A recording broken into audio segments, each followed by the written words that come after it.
আমরা ডাকসুতে দায়িত্ব নেওয়ার পরে বিশ্ববিদ্যালয় প্রশাসনের কাছে শিক্ষার্থীদের দাবি দাওয়াগুলো বারবার আমরা উপস্থাপন করেছি। কিন্তু বিশ্ববিদ্যালয় প্রশাসন থেকে যেভাবে আমাদেরকে সহযোগিতা করা দরকার সেই ধরনের সহযোগিতা আমরা পাইনি।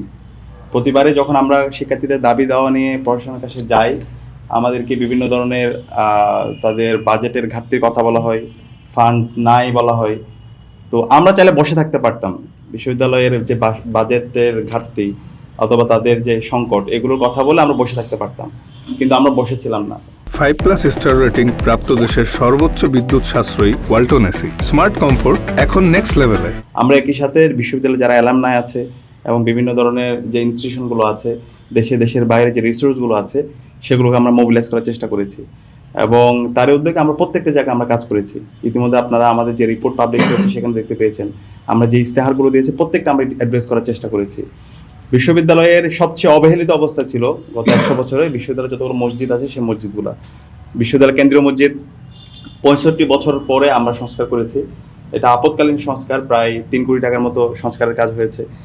এরপরে আমাদের আজকে যে শারীরিক শিক্ষা কেন্দ্রের মসজিদটা আছে সেটা প্রতিষ্ঠার পরে আর কোনো সংস্কার হয়নি। এখানে খেলোয়াড়রা আসে, কিন্তু নামাজ পড়তে আসার মতো সেই পরিবেশ এখানে ছিল না। বর্ষাকালে এখানে মাঠের মধ্যে পানি উঠে যায়, মসজিদের মধ্যে পানি উঠে যেত, খুবই স্যাঁতসেঁতে অবস্থায় ছিল। তো আমরা ধন্যবাদ জানাচ্ছি আমান গ্রুপকে, এই মসজিদের সামগ্রিকভাবে উন্নয়নের জন্য তারা স্পন্সর করেছে এবং একই সাথে আমাদের যে মেয়েদের জন্য জিমনেশিয়াম সেটাও স্পন্সর করেছে আমান গ্রুপ। আমরা ডাকসুর পক্ষ থেকে এবং ঢাকা বিশ্ববিদ্যালয়ের শিক্ষার্থীদের পক্ষ থেকে তাদেরকে আন্তরিকভাবে ধন্যবাদ জানাচ্ছি।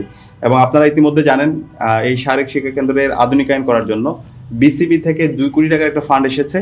একই সাথে এই মসজিদ সংস্কার এবং মেয়েদের জন্য জিমনেশিয়ামের জন্য প্রায় 60 লাখ টাকার মতো আমরা প্রজেক্ট নিয়ে এসেছি।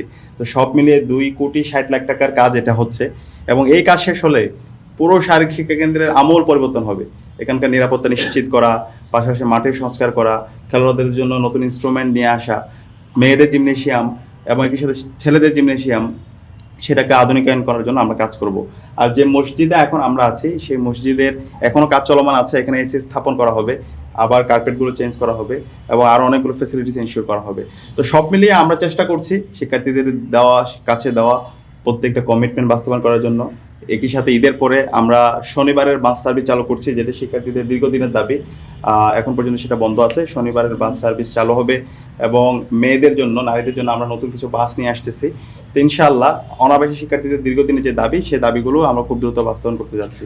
তো আমরা ইনশাআল্লাহ আমাদের এই ক্যাম্পাসটাকে এমন একটা স্টেজে নিয়ে যাব যেন আর কখনো ক্যাম্পাসের শিক্ষার্থীরা তাদের বিভিন্ন ধরনের যে সংকটগুলো বিগত সময়ে তৈরি করা হয়েছিল কৃত্রিমভাবে, সেই সংকটগুলো যেন তাদের ফেস করতে না হয়। চমৎকার একটা সুন্দর একটা ক্যাম্পাস তারা পাবে, একটা নিরাপদ ক্যাম্পাস পাবে ইনশাআল্লাহ। এবং ভবিষ্যতে যারা আসবে তারা আরও ভালো ক্যাম্পাস ভবিষ্যতের যারা আসবে তাদের জন্য রেখে যাবে ইনশাআল্লাহ।